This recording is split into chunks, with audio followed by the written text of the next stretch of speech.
Thank you. And then also, Sam was in House of the Devil. Yeah. So I'm just curious about how you guys work. Well, so Joe Swanberg, who plays Jake, and AJ Bowen, who plays Sam, and Amy Simets and Kentucky, we're all friends. We've all been friends for almost 10 years. Really, it started with me knowing Joe because of my first film, The Roost, we were at South by Southwest Film Festival, and he had his first film, Kissing on the Mouth, and we were just like these kids that were like, whoa, we got a movie and a festival.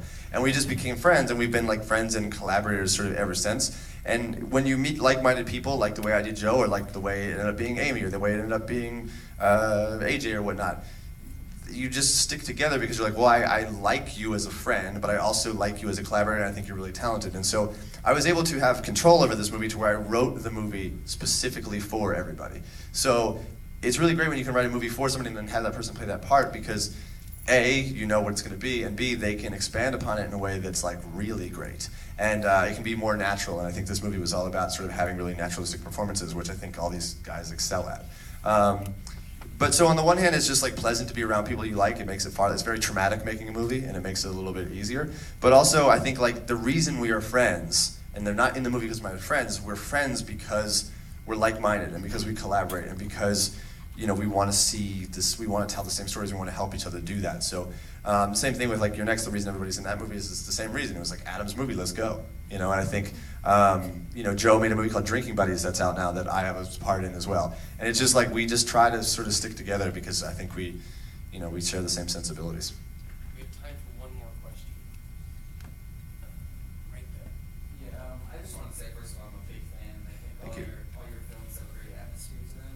And I was wondering if you had any specific influences because you're considered a horror filmmaker, but I mean a lot of your films are very different, and that's what I enjoy about them. So I was wondering if you had any influences or if there's anything in particular that you look for, when you're trying to make a project. No, not directly. Subconsciously, I'm sure there's all sorts of stuff. But I think, for me with this movie, like I said, the last movie that I made, The Innkeepers, was like a very lighthearted, like almost a comedy that turns into a ghost story. And I was like, well, I'm not going to do that again. And so I went a bold new direction. But I think like, for me, it's really important as a filmmaker, certainly someone who's worked in the same genre more or less for the last 10 years, not to repeat myself. And it feels really gross in your stomach when you're relying on something you know how to do or you've done before. And I was like, I want to go for this. And the way to do this is to make a movie that feels very authentic, and a movie that the violence in this movie is not fun. That the violence in this movie should be very unpleasant and very confrontational.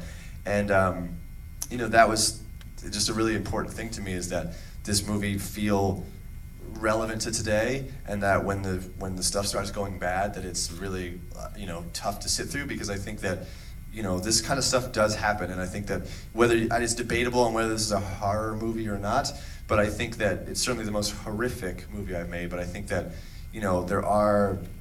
people are capable of doing very horrific things, and I had not made a movie about that subject, and it's a really bleak thing to spend a year of your life doing. But I felt like if you're gonna get wet, you might as well go swimming.